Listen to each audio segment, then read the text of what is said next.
বয়সটা কেবলই একটা সংখ্যা মাত্র। যদি মানুষটার নাম হয় ক্রিস্টিয়ানো রোনালদো, ৪১ বছর বয়সেও যার ক্ষুধা বিন্দুমাত্র কমেনি। লক্ষ্য এবার উত্তর আমেরিকা, ফিফা বিশ্বকাপ ২০২৬। পর্তুগালের লিসবনের মনোরম আবহাওয়ায় নিজেদের চেনা অনুশীলন ক্যাম্প লস ওইরাসে সোমবার থেকেই শুরু হয়ে গেছে পর্তুগিজদের বিশ্বকাপ মিশন। আসন্ন ফিফা বিশ্বকাপকে সামনে রেখে মাঠের প্রস্তুতিতে পুরোদমে ঘাম ঝরাচ্ছেন পর্তুগালের ফুটবলাররা। ইউরো ও নেশনস লিগ জয়ী এ দলটির এবার একটাই লক্ষ্য, অধরা সোনালী ট্রফি জয় করা। আর বরাবরের মতোই এই পুরো মহাযজ্ঞের মূল আকর্ষণ ও কেন্দ্রবিন্দুতে আছেন একজনই, তিনি CR7।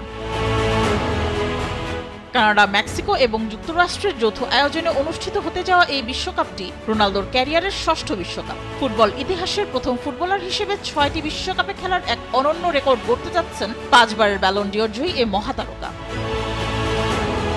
ব্রুনো ফার্নান্দেজ কিংবা রাফায়েল লেওয়াদের গা গরমের সেশনগুলোই জানান দিচ্ছে এবার মাঠে কাউকে বিন্দুমাত্র ছাড় দেবে না পর্তুগাল। তবে মাঠের কৌশলই নয়, বিশ্বকাপে যুক্ত হওয়া ফিফার নতুন নিয়মকানুন নিয়েও বেশ সচেতন কোচ রবার্তো মার্টিনেজের শিষ্যরা।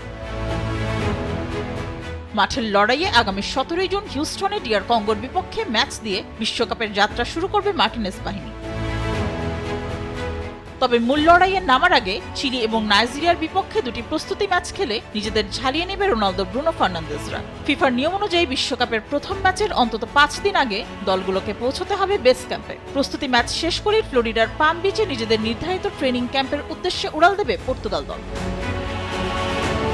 ৪১ বছর বয়সে এসেও যে ফিটনেস আর প্যাশন রোনালদো দেখাচ্ছেন তা এক কথায় অবিশ্বাস্য। ফুটবল বিশ্ব হয়তো শেষবারের মতো দেখতে যাচ্ছে বিশ্বকাপের মঞ্চে CR7-এর সেই চেনা সিও উদযাপন। পর্তুগাল কি পারবে তাদের মহানায়কের হাতে ক্যারিয়ারের শ্রেষ্ঠ উপহারটি তুলে দিতে? ফুটবল প্রেমীদের চোখ এখন উত্তর আমেরিকার দিকে। মেহজাবিন হোসেন, স্পোর্টস ডেস্ক, দেশ টিভি।